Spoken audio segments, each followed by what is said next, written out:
Olá, seja muito bem-vindo, seja muito bem-vinda à segunda temporada do Em Movimento. E não é à toa que este programa começa falando sobre movimento. E movimento não é simplesmente ir à academia, treinar, correr, fazer exercícios. Movimento é o que a gente tem no nosso dia a dia. É poder levantar e sentar, subir e descer escadas, levantar um filho ou um neto do chão, botar a mala no bagageiro do avião. E por isso eu trouxe um convidado muito especial para inaugurar a nossa segunda temporada e falar sobre exatamente movimento. Então seja muito bem-vindo, Alexandre Ortiz, o Xandão. Ele é professor de reabilitação e performance, mestre em ciências do movimento humano e sócio-diretor da Fortius. E seja muito bem-vindo, Muito obrigado. Eu que agradeço o convite. Pô, fico muito feliz que eu seja o primeiro, né, na nova temporada e no novo estúdio, né? É muito legal. Isso aí, muito bem-vindo. Então, vamos começar assim a situar o pessoal falando, né? Quando a gente fala em ter uma autonomia funcional, né? O que quer dizer isso? E se aplicando a todas as faixas etárias, claro, né? Dos 10, vamos dizer assim, até menos, aos 80, 90 anos. Exato. Já falaste já no início, né? Então, a questão do idoso pegar o neto no colo, eu conseguir pegar uma mala no chão e colocar no bagageiro, né? Enfim, outras atividades que eu queira fazer no dia a dia, né? Eu quero participar de uma atividade física ou de um esporte. Será que eu tenho capacidade para fazer isso? Né? Então, é muito comum as pessoas assim, não, mas eu joguei na adolescência. Cara, mas já se passaram 20 anos. Será que tu vai ter a mesma capacidade? Então, ter autonomia é ter essa capacidade de poder realizar a atividade física ou as atividades do dia a dia sem sentir dor e sem sentir nenhum tipo de lesão, né? E sem depender de ajuda de outras pessoas também, sem depender de ajuda, né? Principalmente. Que é como eu falo, o movimento é o que nos dá autonomia, o que nos dá essa capacidade. A gente costuma na clínica usar o princípio da base de sustentação do corpo, né? Então, como que foi no teu desenvolvimento motor? Tu começou lá no chão, depois tu rolou, depois tu gatinhou, fez um pezinho na frente, depois outro atrás, até chegar em pé. Será que não seria legal tu voltar à origem e tentar reproduzir isso? Isso vai fazer com que tu tenha autonomia, por exemplo, se tu cai no chão, tu conseguir levantar sozinho sem a ajuda de ninguém. Exatamente. É impressionante, né, que quando nós como adultos, muitas vezes, não conseguimos reproduzir esses movimentos lá do início da vida, né? Exatamente. A gente desaprende, fica só sentado. Aparentemente parece simples, né? É verdade. Mas não é para todo mundo. Então, qual é o erro que tu considera mais comum, assim, das pessoas que querem se manter ativas, mas realmente não estão se mantendo? O que está faltando para essas pessoas? Primeiro que as pessoas começam a procurar muito em rede social e começam a enxergar pessoas altamente ativas e capacitadas e querendo reproduzir aquilo, sendo que falta a base. E segundo, o que é importante para te manter ativo? Será que só caminhar vai adiantar? Pode ser para algumas coisas, sim, mas não vai ser para tudo, né? Eu posso andar de bicicleta, eu posso caminhar, eu posso nadar, mas para as coisas do dia a dia, para o tipo de atividade que eu quero fazer, talvez falte um pouco mais. Tem um treinamento de força, um treinamento de potência, né? Que possa incluir no meu dia a dia, dentro do treino, para eu poder melhorar, então, em todas essas funções, né? Melhorar a performance. Melhorar a performance, com certeza. E a performance não tem idade. Não tem idade. E é interessante porque nós vivemos num mundo que é muito fácil ser sedentário, né? E a maioria dos trabalhos hoje em dia são muito sedentários. Muito. Então, os meus pacientes se chocam muito quando eu explico, assim, que eu mesmo, por exemplo, eu treino todos os dias, mas eu tenho uma vida sedentária, porque eu trabalho sentada no consultório, claro, né? Me levanto um pouquinho para chamar o paciente, examinar, mas o meu dia a dia é muito sedentário. Então, aquela 1 horinha que eu treino por dia é o mínimo dos mínimos, né? Exato. Então, o ideal é que a gente consiga incluir no dia a dia pequenos movimentos para a gente tentar ser menos sedentário possível. Exatamente. E sabe que não é complicado isso, né? A gente está muito sedentário porque as coisas foram ficando tudo automatizadas, né? Então, hoje a TV tu não levanta mais, né, para mudar o canal, tu faz Exatamente. assim, né? Então, muita coisa acaba ficando no sedentário. Mas se você colocar como meta, por exemplo, eu preciso caminhar 7.000 passos, né, ou 10.000 passos, como se preconiza, né? Se eu pego um reloginho desse, coloco um relógio e vou contar o número de passos, nossa, a gente caminha muito pouco. Muito pouco. Muito pouco. Quando é que eu vou caminhar bastante? Quando eu vou viajar. Aí eu vou caminhar bastante. Só que aí eu treinei para caminhar bastante. Será que eu tenho capacidade? Aí eu vou fazer uma viagem que eu queria, né, passear com a família e tudo. E aí eu não tenho prazer porque sinto dor no joelho, sinto dor no tornozelo, sinto dor no quadril. Cansa. Né? Cansa. Eu não consigo correr muito, então cada vez que eu viajo, eu já sei, eu vou caminhar no mínimo 20.000 passos, tá? Que é no mínimo que a gente caminha, assim, caminha muito. Mas eu treino para exatamente chegar nesse ponto e conseguir fazer, né? O que as pessoas às vezes acham que não, do nada eu vou simplesmente conseguir. Olha, eu acho que seria legal tu fazer um treinamento também para aquilo que você vai ter prazer, né? Que é um passeio com a família e tal. Para viver aquilo com mais plenitude, né? Mais intensidade, né? Exatamente. E é interessante, assim, porque eu explico para os meus pacientes no consultório que existem 3 coisas muito importantes no nosso treinamento físico. Um é o nosso treino de força, a nossa capacidade cardiorrespiratória e a mobilidade. E a gente precisa fazer os 3. Os 3. Né? E se fala muito hoje em dia, né? Eu queria que tu falasse um pouquinho mais sobre essa questão da força, do músculo, por que ele é tão importante? Então, várias pesquisas saíram nos últimos anos, né? Principalmente nos últimos anos.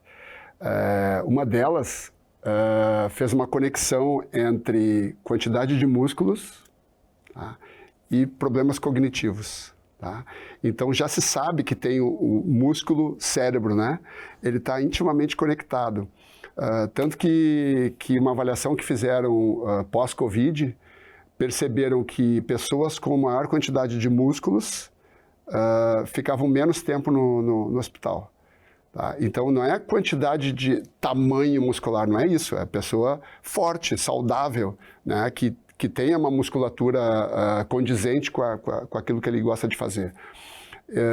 E a segunda, que é legal também, a gente sabe que o músculo, ele carrega o osso, né?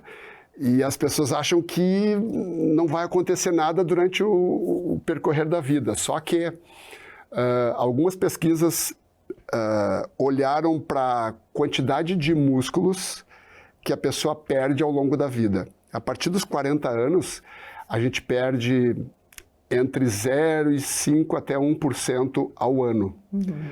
A partir dos 60, isso aumenta de 3% a 4%. Tá?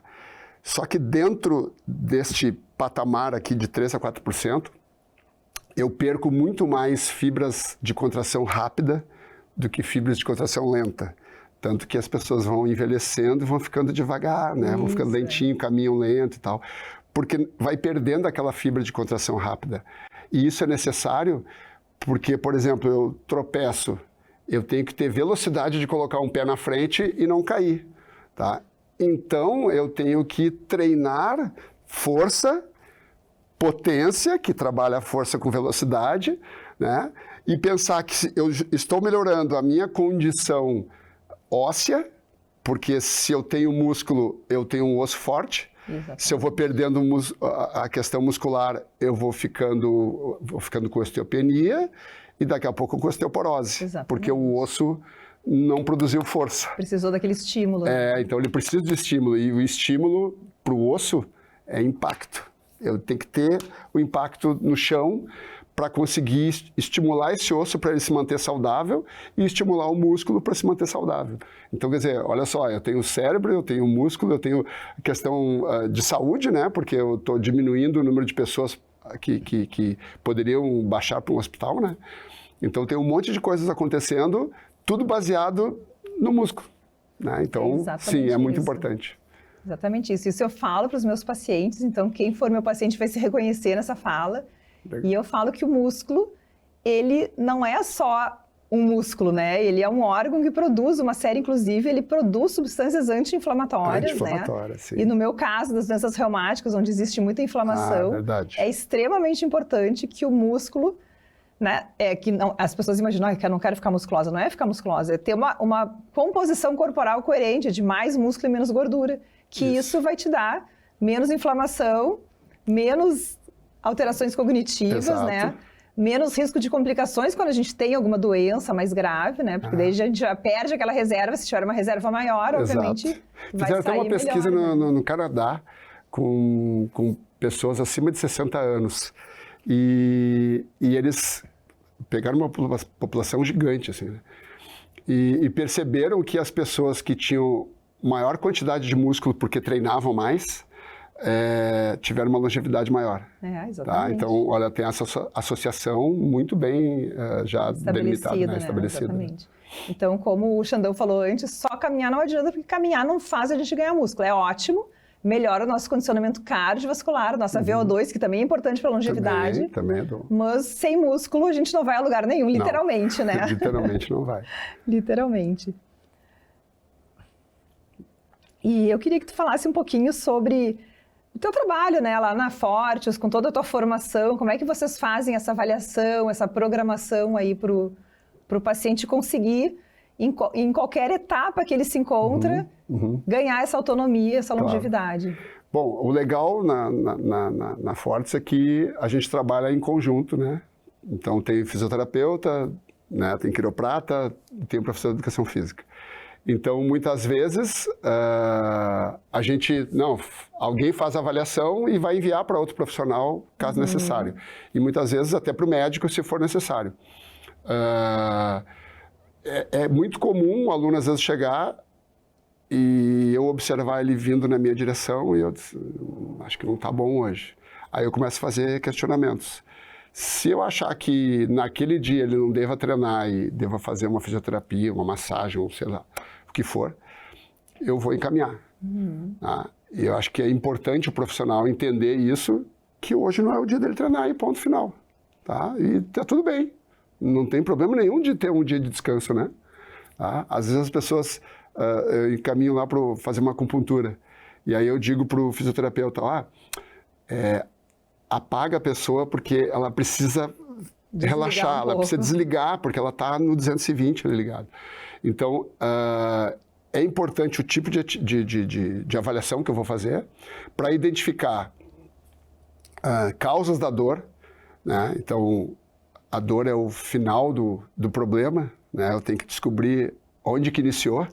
Exatamente. Então, é um processo, às vezes, de pensar que tipo de atividade que ela faz que pode levar a uma lesão ou a um sentir dor.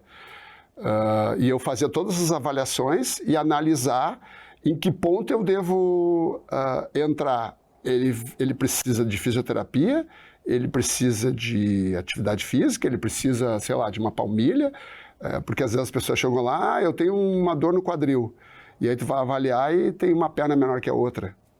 Então, eu preciso regular esse corpo que está desregulado, né? Então, são várias avaliações que a gente pode identificar muitos problemas que estão já naquele corpo ou virão a ter, né? Então, conforme eu identifico. Mas é mais comum a gente preferir o fisioterapeuta fazer uma avaliação completa e depois passar para o professor de educação física.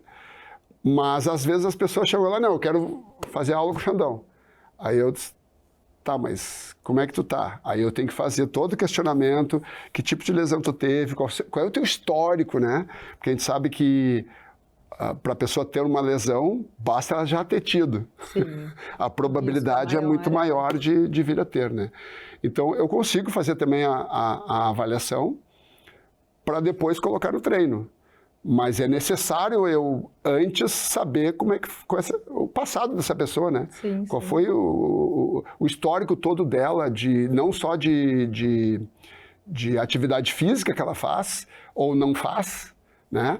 As coisas que ela viveu, às vezes a pessoa tem uma dor, não sabe identificar bem a dor, e, no entanto, não tem lesão.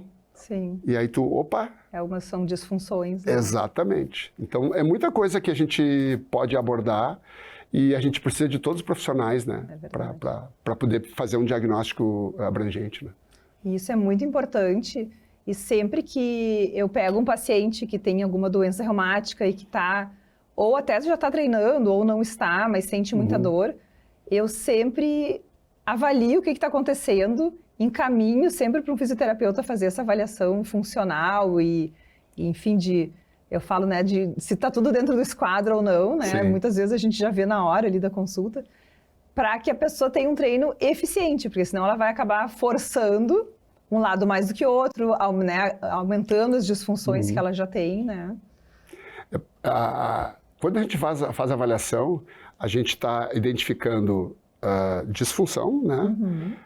Se ela, quando faz uma atividade ou faz as coisas do dia a dia, ela está compensando. Isso. Tá? Então, às vezes tem uma dor num lado, mas o problema está no outro lado. Tá? Então, o corpo está começando a compensar.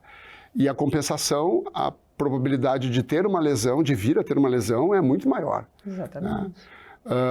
Além disso, a gente pode usar aparelhos, né? A gente tem lá dinamometria, então verifica quanto de força tem de um lado e quanto de força tem do outro. Se essa força está maior que 10% entre um lado e outro, opa, a gente acende um pontinho de interrogação. O que eu vou fazer com essa pessoa? Sim. Porque eu preciso, não que a pessoa precisa ser simétrica total, mas se tiver um lado muito mais forte do que outro, pô, eu vou compensar, né? Tem que avaliar por quê, exatamente. Então, por exemplo, no caso do tenista lá que a gente falou, o tenista ele bate, se ele é destro, ele vai bater sempre com o lado direito. Tá, mas e o que ele treina no lado esquerdo, né? Ele só bate com o direito. Vai ficar com desequilíbrio. Ele vai ficar com desequilíbrio. Então, dentro do treino, eu vou ter que regular isso. E agora sim, para a gente ajudar os nossos telespectadores a identificarem neles, né, o que o corpo está sinalizando antes de virar um problema, né? O que eles podem identificar como sinais de que, opa, alguma coisa não está funcionando muito bem. Tá. Então, uma delas é dor. Né? Não necessariamente a dor quer dizer que tu tem uma lesão, tá? Mas a dor, ela pode ser nociceptiva, né? A pessoa tem um sentimento, eu tenho uma dorzinha deste lado que acontece todas as vezes que eu faço tal coisa. Então, ela já identificou, ó, tem uma dorzinha aqui, então talvez o que ela esteja fazendo esteja dando o primeiro sinal de que aquilo não está bom, tá?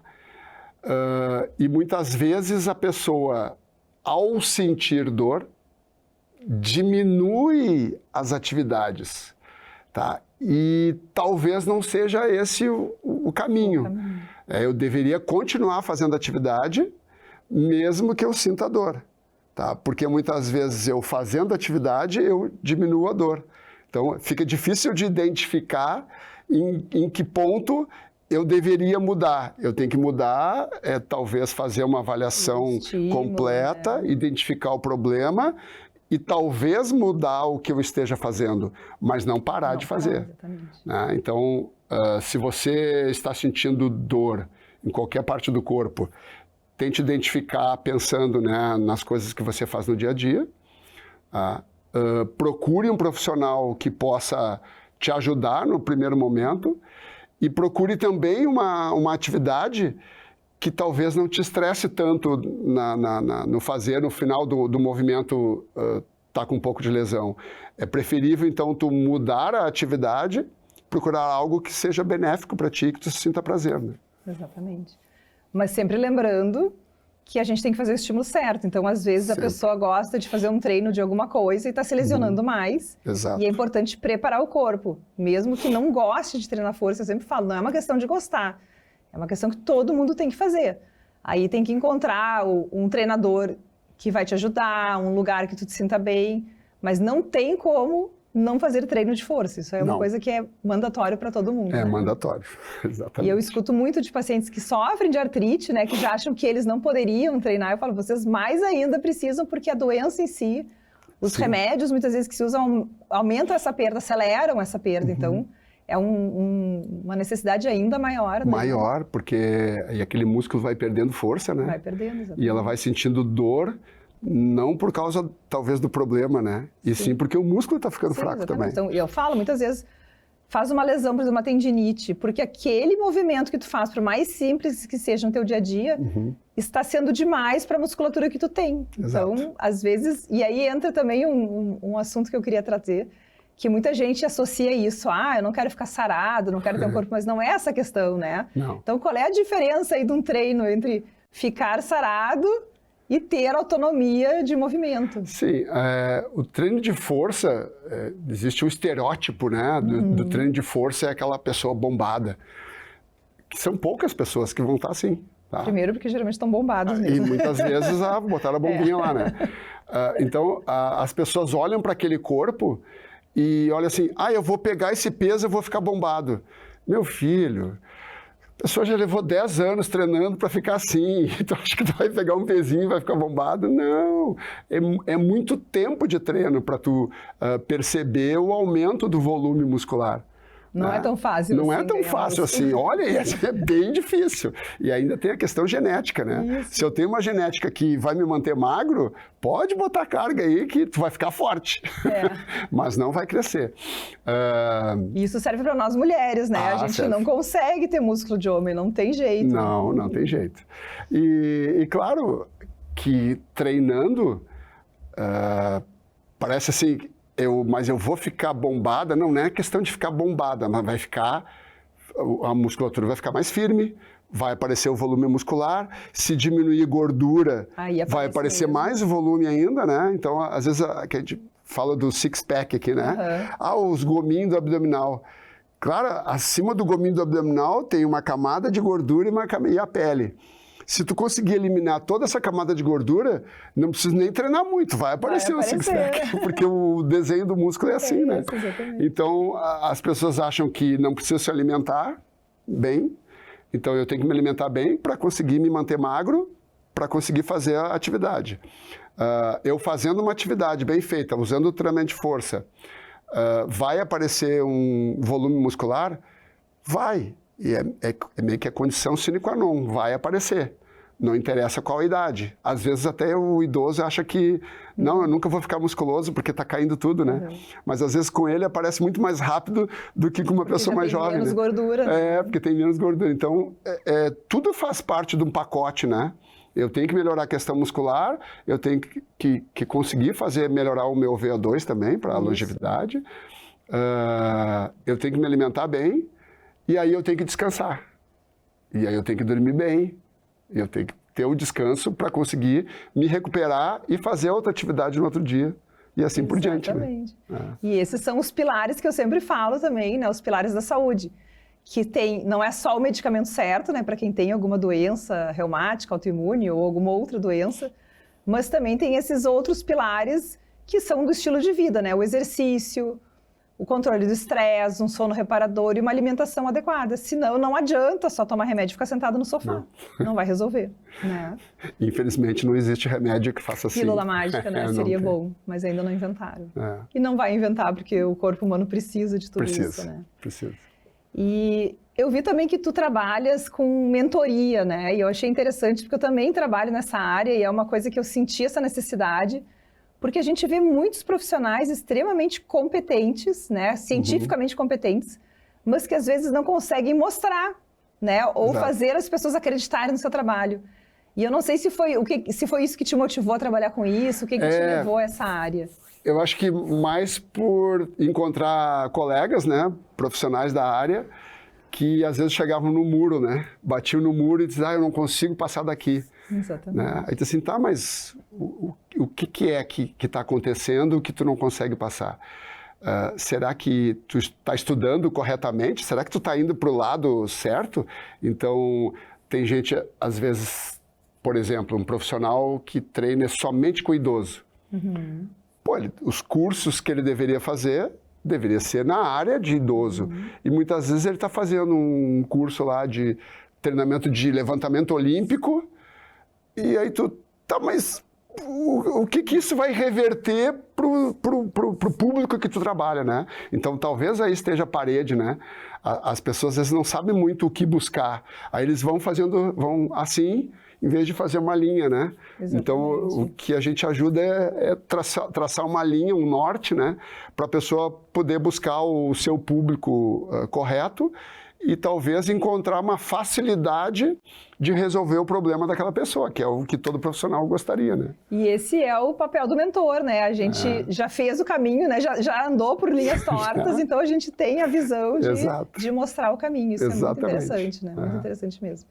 Me fez lembrar aqui, para encerrar, um livro que eu acabei de ler, que se chama 10 vezes é melhor do que 2 vezes. Não sei se já leste esse livro. Não, ainda não. É fantástico.